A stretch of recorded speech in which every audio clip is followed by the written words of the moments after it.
Hey guys, I decided I was going to make a video instead of just an answer key. So here is RT4 review lesson 1 through 2 using law of sines and law of cosines. So let's get started first by writing out a few of our formulas. Our first formula isn't a law of sines or law of cosines formula, but it is a formula that uses this function sine, and it finds the area of a triangle. If you know angle C and side A and side B, then it'll allow you to find the area of that triangle without knowing the height of the triangle. Okay, so it's useful in that way.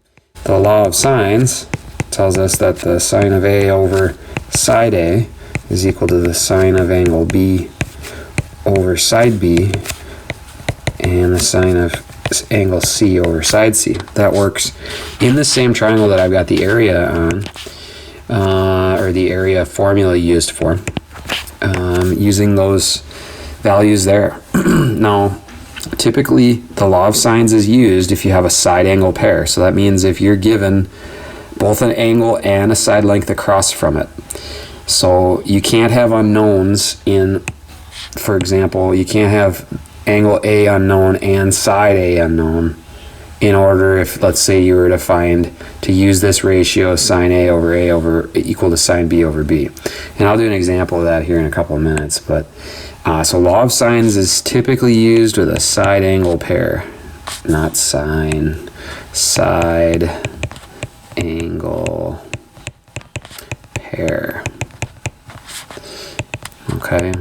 The area formula is used typically when we have a side angle side situation, right, where side A and side B and angle C are given. That's side angle side. Of course, those values have to be given in some form with the side lengths in meters or whatever the measurement is and the angle in degrees. Okay. The law of cosines is applicable in two situations. First of all, this formula here is the law of cosines formula used to find a side C. So we would be finding that side C. Okay, so that means we would have to be given, if we wanted to find side C, we'd have to know angle C, right, given right here. Then we'd have to know A and B. So this is another situation where we would, if we had a side angle side scenario and it asked us to find that missing side, we would use that formula.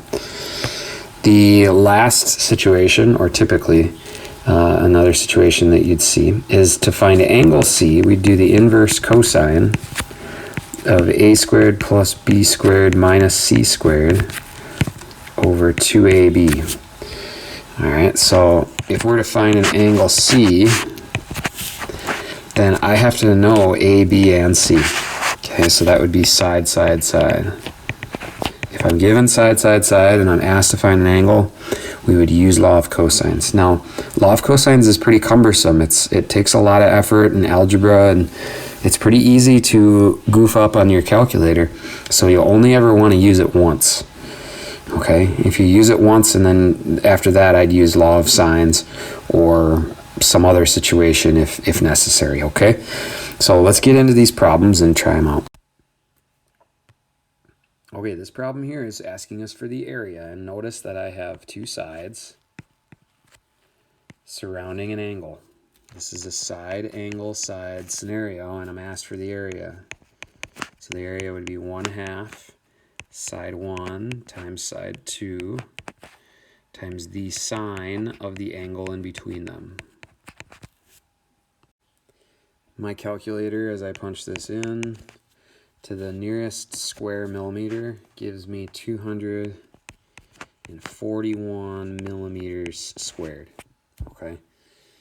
Again, make sure 1/2 side sine of the angle. Okay. So make sure that you have a side angle side scenario before you move forward with this formula. Okay, let's do another problem. Okay, this one asks for us not to solve, but to use proportions to determine which could be used to solve for k. All right, so let's look at what we've got here.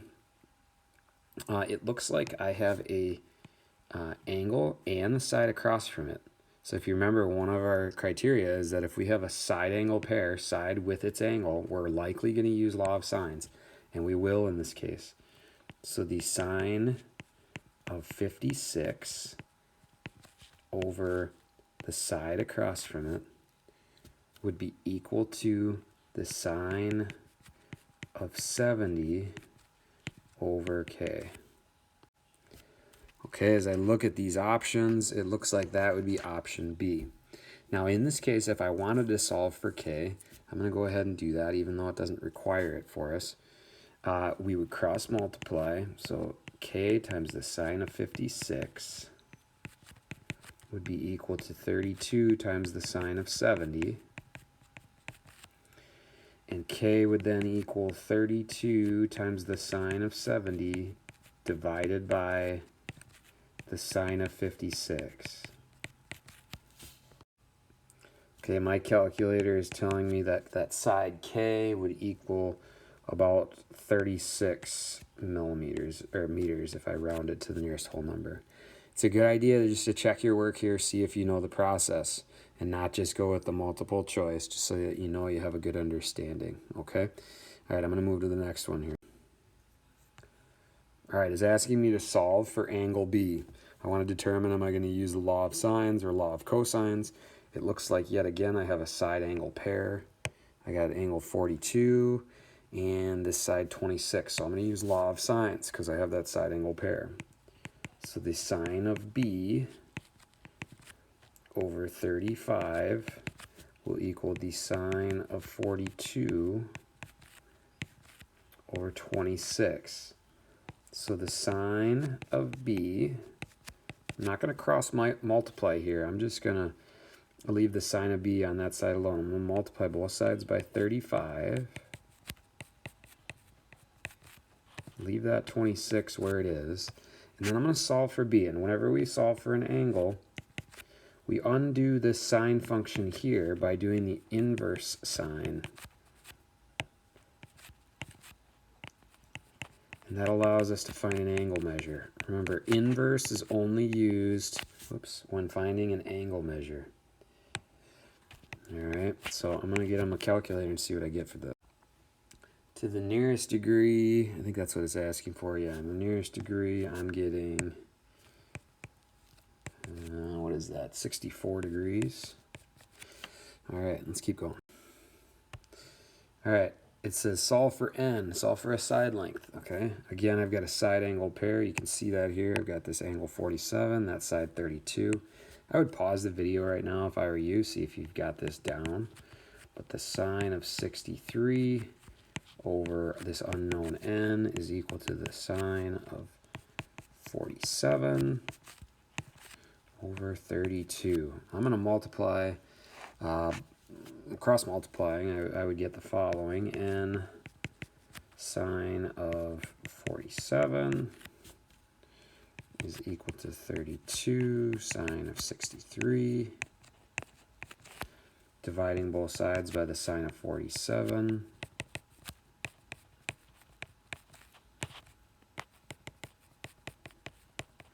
Solving just like we did in chapters past, right?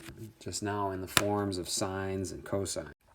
Okay, it's asking me to the nearest decimal place. I don't really know exactly what that's asking for, so I'm going to go to the nearest whole number. I get 38.98, so I'm just going to round that to 39 millimeters. All right, let's keep going. Okay, solve for Q. Q is a side. Now, notice I don't have a side angle pair, right? I have a side here, but I don't have the angle across. I have an angle. I don't have an angle here, but I do have that side. This angle I do have, but I don't have that side. So this is a side angle side scenario. If I'm asked for a side length and not area, and I have side angle side, that means I'm going to use law of cosines. So that means c squared, which I'm going to call QC. All right, I'm going to call that C. C squared equals A squared plus B squared minus 2AB cosine angle between. All right, let's get some numbers and fill these in. So 25 times 25 is 625. So that's 625 plus 784 minus, that would be 1400 times the cosine of 42. Okay, some calculators will allow you just to punch this in as is. Others will not. So I'm going to go ahead and use my high-powered calculator and make sure that I get the correct answer here. Okay, I get c squared is approximately equal to, and I'm doing a little bit of rounding here, 368.6. I rounded that to the nearest tenth.